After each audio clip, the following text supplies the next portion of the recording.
evitan los huracanes. Saludos a todo el mundo, mi nombre es Gabriel Montalvo, bienvenido a mi canal de YouTube. Hoy tengo el privilegio de entrevistar a uno de mis héroes personales. Tenemos aquí al doctor Pedro Julio Martínez. Bienvenido, doctor. Bien. Para mí me siento muy emocionado poder encontrarnos nuevamente, ya que la vida nos ha brindado la oportunidad. Para ustedes que no saben, él es abogado. Doctor, danos su resumen. ¿Cómo usted se define? ¿Cuáles son todos los títulos que usted tiene? Bueno, soy abogado de derecho. Primero que nada, saludo a tu público. Y para hacerte un resumen de lo que ha sido mi formación, soy abogado especializado en derecho privado en la República Dominicana, en inversiones. Tengo 2 especialidades sobre la misma carrera de derecho. Actualmente soy profesor de la Universidad Autónoma de Santo Domingo en la Escuela de Ciencias Jurídicas y Políticas y comparto funciones también en el Departamento de Cooperación Internacional de la Universidad Autónoma. Actualmente me desempeño en esas funciones y en asesorías de inversiones extranjeras. Muy bien. Te doy mi teléfono 829-252-5468. Cualquiera de tus clientes estoy allá para asesorarlo jurídicamente. Jurídicamente, muy bien, doctor. En nuestro primer episodio nosotros hablamos acerca de cómo usted inició en su vida, ¿verdad? Usted nos dio una idea de cuáles fueron sus comienzos, ¿verdad? Y hablamos acerca de que usted está escribiendo un libro. Me encuentro que su historia es una historia de progreso universal que todo el mundo tiene. La primera pregunta que yo tengo para usted: sabemos cómo iniciamos. ¿En qué momento fue que usted despertó esa hambre de querer más? Porque nadie en ese momento a su alrededor me imagino que había soñado más. Nadie tenía como esa visión de tener algo más grande. ¿Dónde nace esa visión de estudiar, de superación, cuando usted no tenía una referencia? No había internet, bueno, no sé si había televisión. No, sí, la televisión había, sí. Había. ¿Dónde nace ese sueño de querer conquistar? Creo que eso surgió cuando yo tenía 16 años, que yo tuve que irme a trabajar a una granja de pollo, a recoger excremento de una granja de pollo, y me pagaban 2 pesos con 25 centavos por día. Y teníamos que llevar nuestro almuerzo, que eran 4 panes con aguacate. Ese era el almuerzo. Y si no, hacer una recolecta y hacer un bloqueo de pica pica para llevarnos algo de comida. Pero en ocasiones en que yo no podía comprar los panes o no podía participar en la recolecta de pica pica, yo tenía que irme a trabajar y en el camino abrir la boca para que se me llenara de aire el estómago, porque era un privilegio que en el mes de diciembre te buscaran para ganarte como el dinero de la Navidad. ¿O eso fue como algo extra? Sí. Entonces, cuando yo me vi en eso, llenándome la boca de aire y comiendo pedacitos de pan en el día mientras trabajaba recogiendo excremento en las granjas, yo entendí que mi vida no podía seguir así. Es entonces cuando rompo con mi estatus de trabajador, de construcción, de lo que apareciera, y me decidí al año 1975 viajar a mi ciudad, a Tomayor del Rey, que está en el este del país, y llevar la idea de dedicarme a estudiar para regresar nuevamente a Santo Domingo, porque había entendido yo que la ciudad de Santo Domingo era para intelectuales, para gente que tuviera preparación académica. Y yo entendía que una vez que yo terminé mi bachillerato podíamos regresar a la Universidad Autónoma, y regresé en el año 1983. Regresé a la universidad y me inscribí en la carrera de Derecho. Eso no fue solamente una pasión que me desvió después porque fui nombrado en un cargo público de la Dirección General de Impuestos Internos y eso me hizo regresar a estudiar en la Universidad de San Pedro. Ya con ese dinero de ese cargo, usted pudo... Podía pagar la universidad, ganaba 179 pesos con 80 centavos y tenía que pagar la matriculación y tenía que pagar una cuota de transporte. Comía malamente y entonces tuve ahí un problema serio porque en el empleo que fui, el jefe mío no me quería dar la oportunidad que yo me fuera a las 2 de la tarde para bañarme, comer y coger para la universidad, porque él no lo era, él no tenía esa inquietud, además de que para ese momento a mí me recomendó en ese cargo el papá del presidente actual de la República Dominicana, que se llamaba José Rafael Abinader también. Era el presidente. Él mismo Sí, él mismo me recomendó. Yo era un dirigente político del partido de él.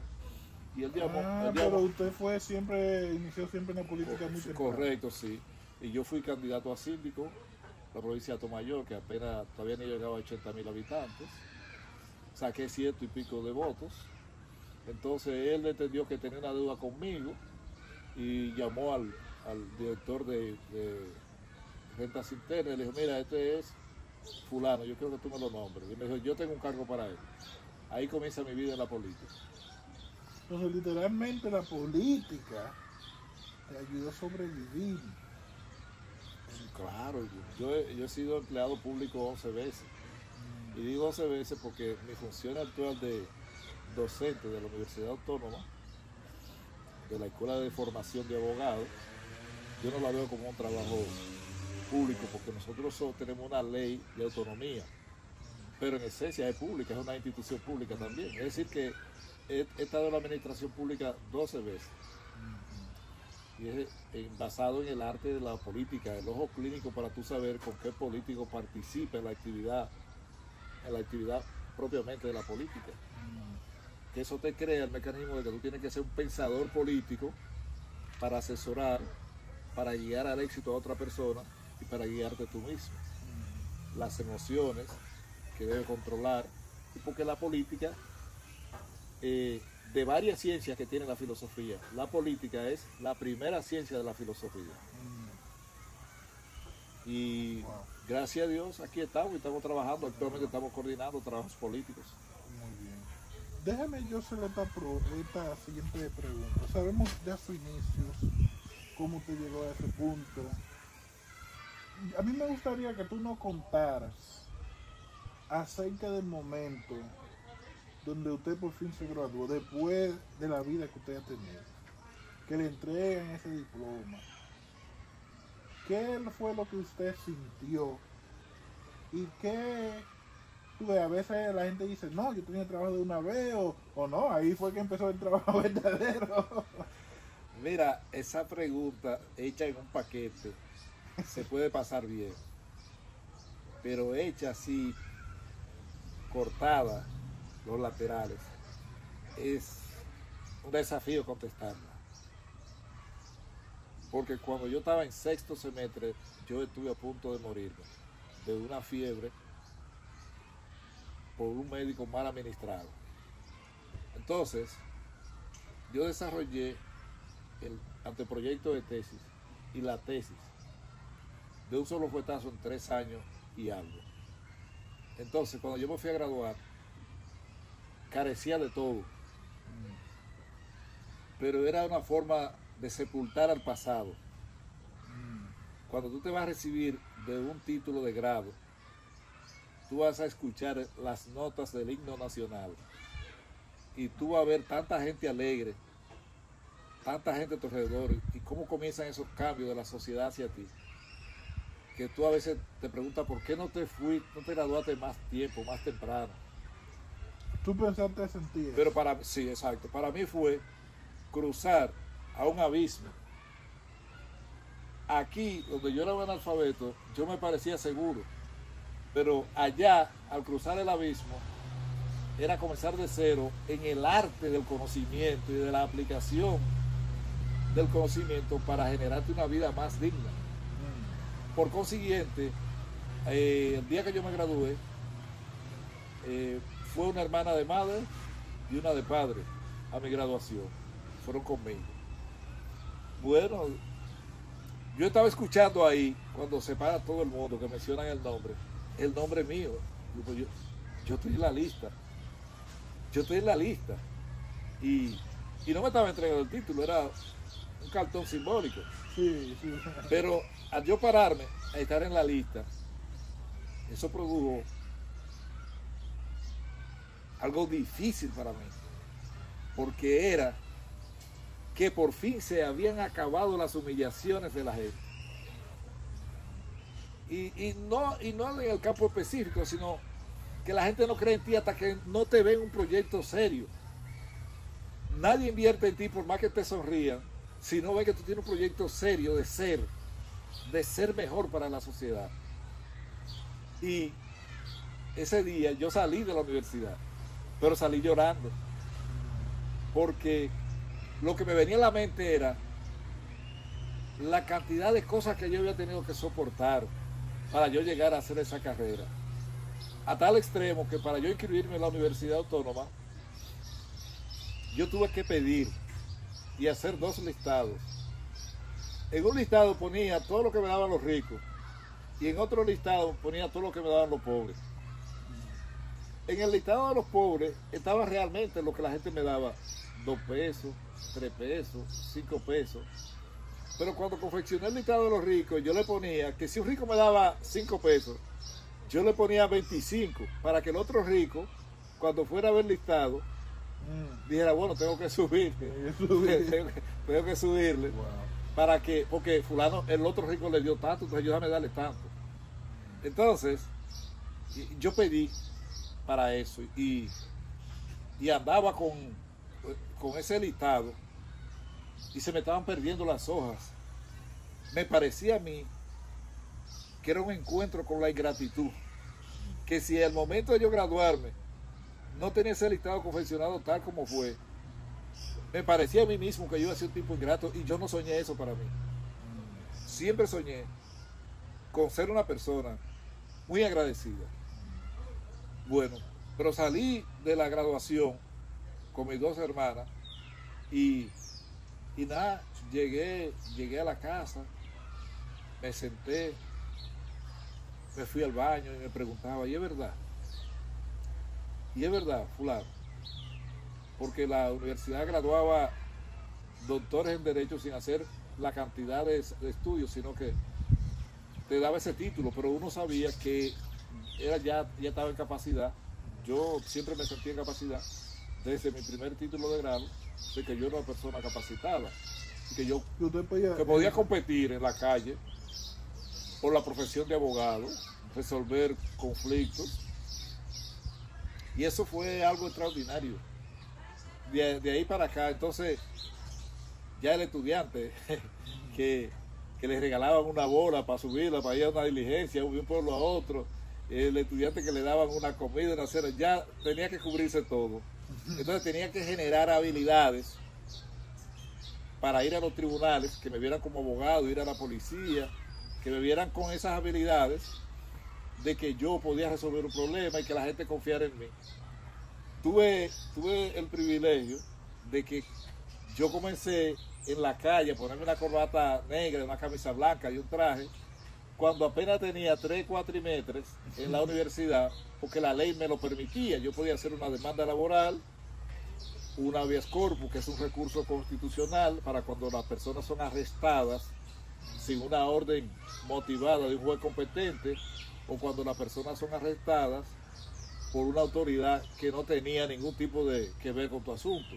Eso viene ya de Inglaterra, del año 1630, por ahí. Es el habeas corpus. Entonces yo podía hacer eso, podía hacer... Sin antes graduarme, hacer demanda laboral y hacer defensa criminal. Wow. Y yo lo hacía. ¿Dónde te encontraban los clientes? ¿Eso era tú a la corte? Yo tenía la oportunidad de ir a la corte, de ir a los destacamentos. Okay. Y tenía una correlación con amigos que trabajaban en el tren judicial, que entendían que yo iba a ser un buen abogado y que por lo tanto, cuando ellos me conseguían un caso, teníamos la oportunidad de ganar los dos. Entonces yo, antes de formarme, antes de graduarme, yo hacía esas defensas criminales para que me pagaran la comida y el pasaje. Sí, y siempre eran casos consumados que iban a ser condenados de todas maneras. Pero yo lo cogía porque yo lo que quería desarrollar tesis de cómo se cometieron los hechos, o desarrollar tesis por qué debía ser puesto en libertad, o desarrollar tesis por qué la pena debería ser bajita. Yo tenía siempre esas tres tesis. Eso fue cuando usted empezó a Sí, entonces había estudiado un poco de medicina forense en el Colegio Médico Dominicano, había estudiado levantamiento de cadáveres, había estudiado una serie de ciencias colaterales con el derecho. Y eso me daba la oportunidad a mí de competir. Y el que me veía compitiendo, siendo estudiante, entendía que era seguro que yo iba a ser un abogado. Yo no, te puedo decir que hasta ahora he vivido decentemente porque apoyé a una familia, me apoyé en eso para llevar a mi familia, a hacerle entender la necesidad de la educación. Muy bien. Doctor, yo creo que eso es todo el tiempo que tenemos por el día de hoy. Ha sido una entrevista muy interesante. Para concluir, háblanos un chin más. No, lo vamos a dejar eso para la próxima parte. Vamos a dejar para la próxima parte. Gracias nuevamente por ver este video. Un ejemplo real de la superación. Doctor, yo tengo que confesarle, nunca sabía que eso fue uno de sus primeros trabajos, recoger el incremento en la granja de pollo. Sí. Y no quiero seguir añadiéndole a su historia, pero realmente abre los ojos de eso. Así que gracias por tomar de su tiempo por ver este video. Nos encantaría que ustedes le den like, suscríbanse, dejen un comentario. Si te gusta, si te interesa contenido así, tenemos una página exclusiva, contenido exclusivo, donde ustedes se pueden, ¿verdad? Registrar y pueden seguir viendo los behind the scenes. Así que gracias y que tenga lindo día.